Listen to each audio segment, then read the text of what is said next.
Hello, I'm David Gray and welcome to my studio, more commonly known as my living room in my house in Indiana. As you can see from the tree behind me, it's December in Indiana. I want to take this opportunity when it's absolutely miserable outside to knock off a backpacking gear video that I've been meaning to do for a long time, and that is on hydration. There's probably people hearing that going, water? There's a piece of gear, backpacking gear? Come on. I think there's no more important piece of gear that you're ever going to carry than water. Because if you think about it, unlike any other piece of gear you have, yeah, you can make mistakes and you can get yourself in some trouble, but mistakes made with water probably carry a penalty higher than anything else you could potentially make a mistake with. If you carry too little of it in the wrong circumstances, in the wrong conditions, not to be overly dramatic, but it literally can cost you your life. If you carry too much of it, there isn't anything you're going to carry in your pack that per the amount of volume is going to pack more weight per the size than water. You carry too little water, leads to bad times. Carry too much water, it's going to make your trip absolutely miserable. And in this video, I'm going to go over a number of different topics related to hydration. I'm going to cover containers, the type of containers that I use, the different options that are out there. We're going to look at a few things that I've carried along the way, and I'll probably mention a few others. I'm going to talk about purification techniques. There's a wide range of purification techniques out there, and I'm going to go over at least the ones that I've tried, the ones that I've used. I'm going to talk about a couple of them that I haven't used and just go over those in general.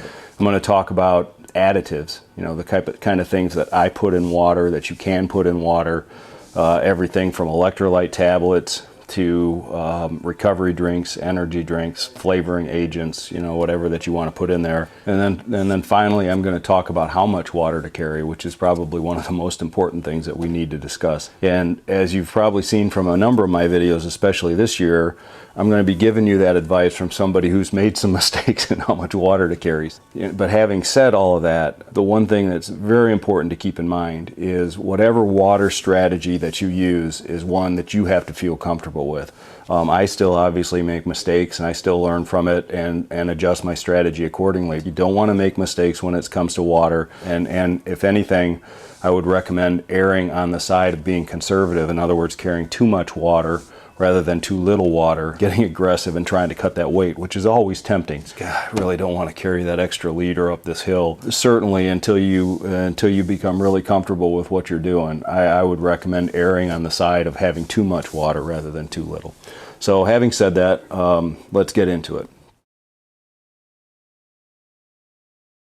What can you use for a container? You can use anything that'll hold water and is durable enough to hold up to your trip. The containers that I've used over time, I started on my first trips with a hard-sided Nalgene container.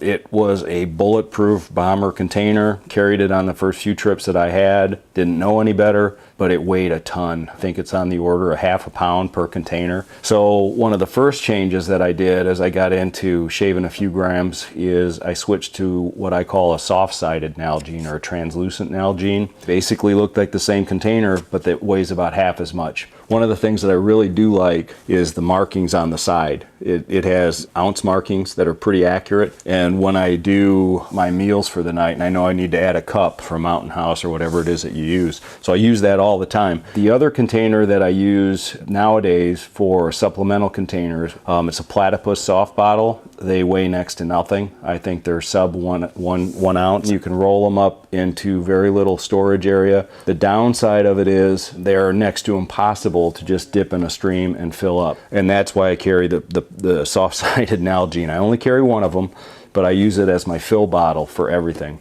I know there's a lot of people that use a bladder. They put it in their pack with a hose that comes around and then they drink from that during the day. I did that on some early trips. I just didn't like it. I preferred having the bottles in the bottle containers on the sides of my pack, but I still do carry a bladder. I carry a 3-liter, what's called a big zip bladder.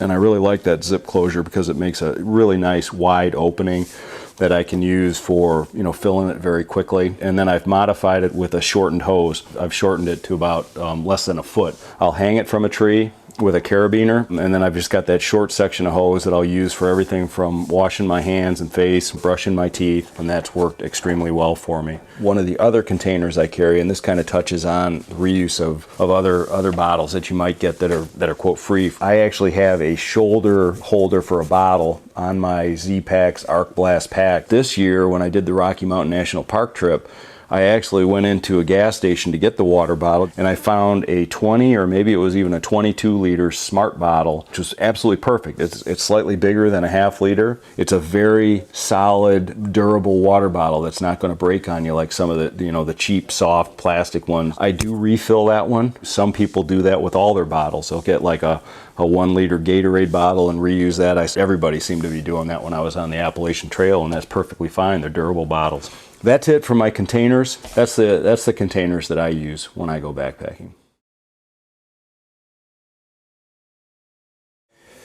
Okay, let's talk about purification techniques. There are many, and I strongly encourage you to carry at least 2 and probably 3. You probably already have the most basic of all, and you may not have even thought about it, and that is boiling it. You've got a camp stove usually with you if you're cooking hot meals. You can always boil water. And you say, why would you ever want to do that? I had to do that once. It's nice to know you've got that as kind of like your emergency backup. So you can always boil water. Getting into more functional methods of purification or things that people would actually use. The oldest and probably what I would consider to be the worst for a lot of reasons are to use pump filters. They work just fine. They are just extremely bulky and heavy typically in comparison to some of the other techniques that we'll talk about. But when I did start backpacking, I had an MSR, I think it was called a Swift water filter. I think the thing weighed in at somewhere between half a pound and a pound. I'm thinking like 10 ounces. It worked just fine. As you start to look at your pieces of gear and try to shave weight here and there, that one's one that stands out like a sore thumb when you compare it to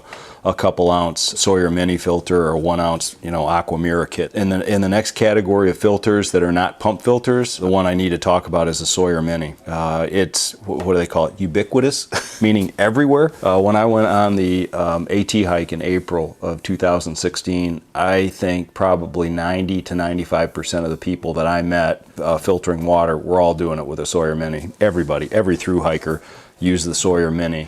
Now, and one of the other techniques, I've mentioned it a number of times here, I'll talk about it directly here, is Aquamira. It's chlorine dioxide, and there's both a liquid form and tablet form. I mentioned Aquamira, there's other people who make the same sort of thing, but especially the tablets. It's a 2-part system. There's an A and a B part. You mix the 2 parts together, you wait 5 minutes till it activates. You pour it in your liter of water, you wait 15 minutes, and you're good to go. If you use the tablets, they take 4 hours. So that's a whole lot less convenient. It makes you modify your entire system, but they work the same way. It just takes longer. So that's Aquamira, various chemicals that are out there. You can also use like iodine tablets. They do add kind of a nasty taste. I've seen a number of people who just use pure bleach. X number of drops of just Clorox bleach, especially through hikers, as a backup. One of the things that I am actually looking into now, instead of the Aquamira for large volume filtration, are gravity filter systems. They do weigh a lot more than an Aquamira kit or a Sawyer Mini, but they are unbelievably convenient. So I am seriously considering them. Certainly if you're going to be in a large group or a group of people, I would definitely consider it. A number of people make them. There's Catadyne, MSR makes one, Sawyer makes them, Platypus makes one, so they're all basically the same thing. They all weigh on the order of somewhere about 3/4 of a pound, not a lightweight alternative. The one thing that you can do if you want to lighten them up, get rid of the clean water bag, make the hoses shorter, put like a little, some sort of a stopping mechanism, like they make those little stopcock kind of things for bladder systems. Add one of those to the end, and then you can just use it to fill other bottles and save yourself some weight. And then, in the category of one technique that I have not used, and I know a number of people who do, is UV radiation. There's the SteriPen is, I think, the most common brand that's out there. You essentially have a little wand that you wave around inside your container of water. Now, obviously, if you do this technique, you've got to have some kind of a container that's got a wide enough opening that you can get that thing down in there. The one thing that I don't like, well, a couple things that I don't like about it, I don't like to rely on any kind of an electronic device for my water purification. I would if I had other methods, but it's also fairly heavy compared to some of the other things. The batteries can go dead. It's just not a technique that I would lean towards in any kind of a scenario. It would probably be way down my list. So I think that covers it. I'm not sure if I left anything out. I've certainly covered all of the various techniques that I use for water purification. By far, I think the one that is most popular today nowadays is the Sawyer Mini. It's cheap, it's lightweight, it's very effective, it's very flexible. I guess there's one other technique, and that is not to filter it or not to purify water at all. I don't recommend that. But I have seen a lot of people who do that. I mean, it's tempting because you get in some of these areas where you've got a spring coming out of the side of a mountain, or you're up in this, you know, above everything, no people, no animals, nothing but runoff from pure snow. The problem is you never really know for sure. So I always filter or purify my water. And maybe that's overkill. It probably is in a lot of situations, but I just don't think it's worth it. Just kind of seems silly to me when it's so simple and easy now to filter water. So I always filter water. So that's just me. So that's pretty much it on purification techniques.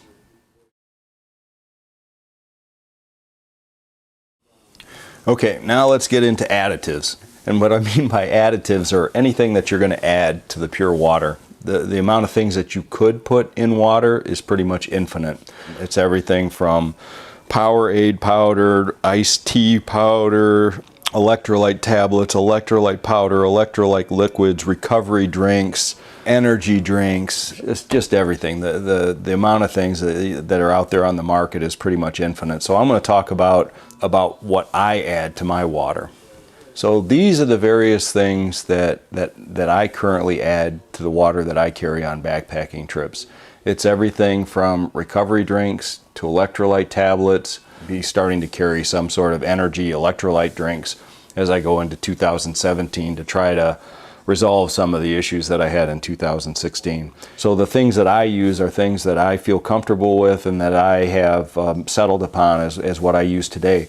But I do constantly look at other alternatives because this is an area where it's constantly evolving. New products are coming on the market, better products are coming on the market, technology is evolving. So it's one of those things where you've got to continually research what's going on. Don't get set in your ways, but be willing to try new things because there are new and better things coming out all the time. So the basic thing that I add to my water throughout the day are Nuun tablets. It's spelled N-U-U-N. And I carry two different types of them. Carry the basic one, and then they also have what they call an energy version, which has some caffeine and some vitamins and other various things in it. I do mix them up. I'll switch back and forth between them. And the first thing in the morning, I may start with an energy one, and then I'll switch to the normal one. Typically carry both of them, and I haven't really had a favorite and decided which one, so I actually carry both of them. The other tablet type thing that I carry and I use is Airborne. It's not really an electrolyte tablet, it's purely like a vitamin C immune system booster. But I think when you're on these type of trips, kind of beating your body down, you're not eating the best, you're burning, 6,000 calories a day. Probably not a bad idea to throw some stuff in your body like vitamin C and things to try to keep you from getting sick. Because I've had some problems being able to get enough calories in my system, especially this year and especially on the Rocky Mountain National Park trip. After that trip, I started researching other products that I could carry with me. So I've come up with two new products that I'm planning on using in 2017. One of them is a product called EFS, and I can't remember who it's made by. It's Electrolyte Fuel System, combination between a very potent electrolyte replacement drink and a energy drink. I thought that was kind of like the perfect solution to some of what I ran into on the Rocky Mountain trip. The second thing that I've added, and I would consider this to be kind of an emergency or backup type additive, but there is a company called Scratch. That's SKRATCH. They make a number of electrolyte replacements products like Nuun, but they make a product called Hyper, Scratch Hyper, which I haven't tried it yet, but it is supposed to be ridiculously off the charts in terms of if you need to replace a bunch of electrolytes like right now, that's what you want to go with. The product similar to that I have been carrying is a product called Light Show, which is a liquid electrolyte replacement, highly concentrated, much more concentrated than the Noon tablets. Best way I could describe it is it tastes like sweat. But it is the perfect mix of electrolytes for your body, and so that's why I kind of describe it as sweat, because I think that's pretty much what it is. I did have that on the Rocky Mountain trip, and it was working just fine. The problem is I didn't carry enough of it. I carry one little bottle as kind of an emergency. They have a little travel bottle that it comes in. Halfway on that second day, when I was climbing up onto that shelf area and I ran out of it, didn't have any more after that. I'll carry more of that because I really do like that product. And then I'll also carry this Scratch Hyper to supplement it because it's a powder. The one problem with the Light Show is it's a liquid. It weighs a lot, so you don't really want to carry a whole lot of it.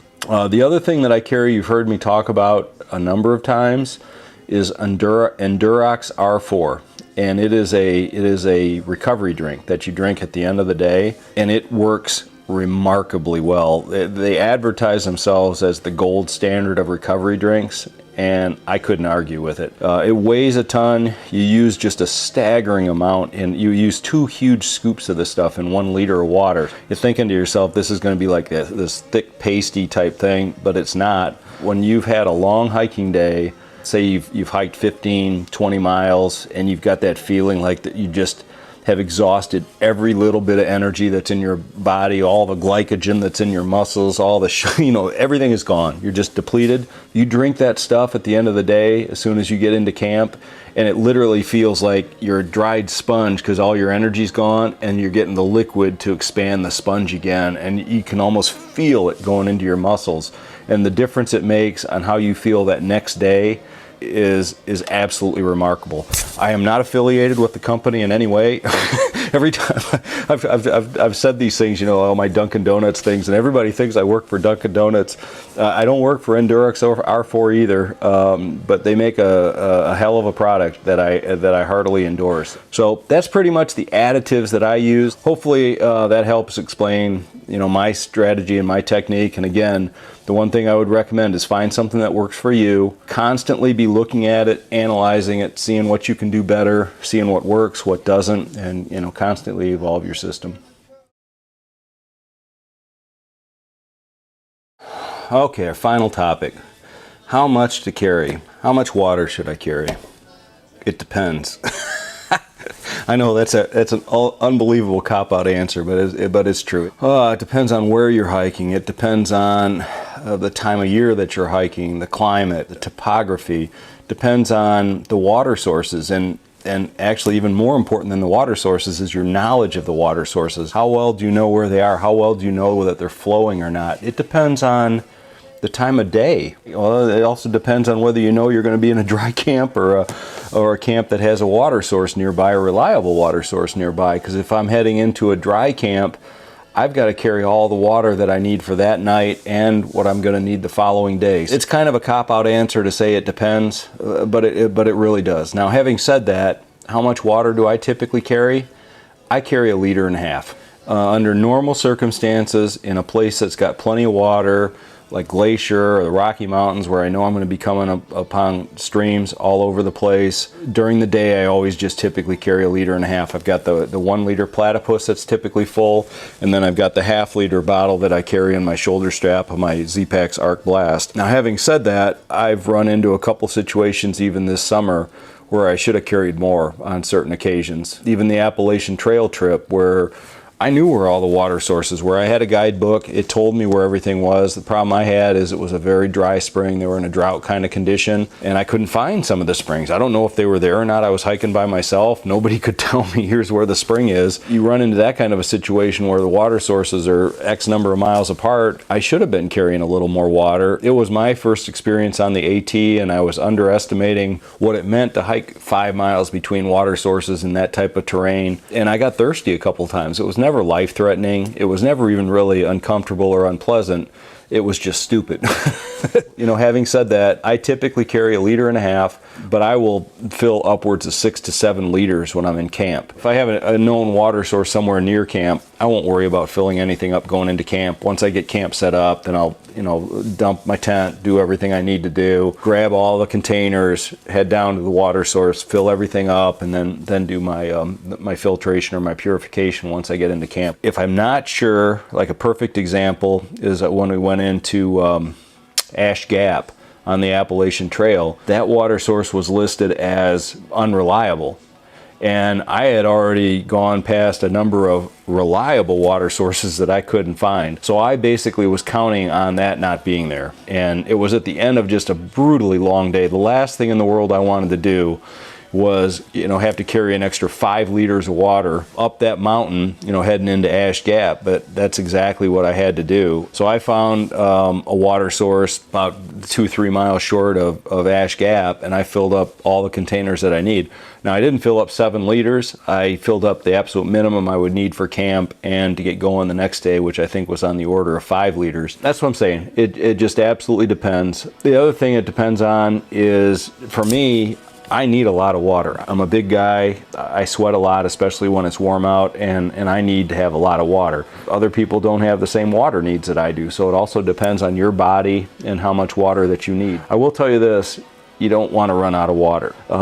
If you got to make a choice between, hey, I want to, you know, cut this short, cut my weight a little bit, or, you know, take a chance on not having enough water, not recommended. Make sure you carry enough water for the situation that you're in. The other thing that will happen kind of naturally is the more experience you have and the more comfortable you are backpacking, you'll fine tune that system. I used to carry a lot more water. When I first started out, I mean, even if there were water sources around, I'd be carrying like 4 liters of water. You know, I was just uncomfortable with it. I wanted to have enough water that I knew if I couldn't find a water source or there was a problem, I would have enough water to last me a couple days. Then I kept scaling it back. I go, I don't want to carry all that water, so I'd carry like 2.5 liters of water. Like on our first glacier trips, I think I had, you know, 2.5 liters of water that I'm hauling up these 2,500 foot climbs. And then I'm going, well, that's kind of stupid, because when I looked back on it and analyzed my trips, it was like I always had an extra liter of water. I'd get to the next water source, sitting there, I'd carried 1.5 liters of water from one water source to the next, which didn't make a whole lot of sense to me. It's like, okay, I could carry 1 liter, that'll get me from one water source to the next, but then the conservative side of me kicked in and said, I want to have a 0.5 liter as a backup, just in case anything happens or I get hurt or whatever. That's where I kind of honed in on the technique that I use. You know, so having said all of that,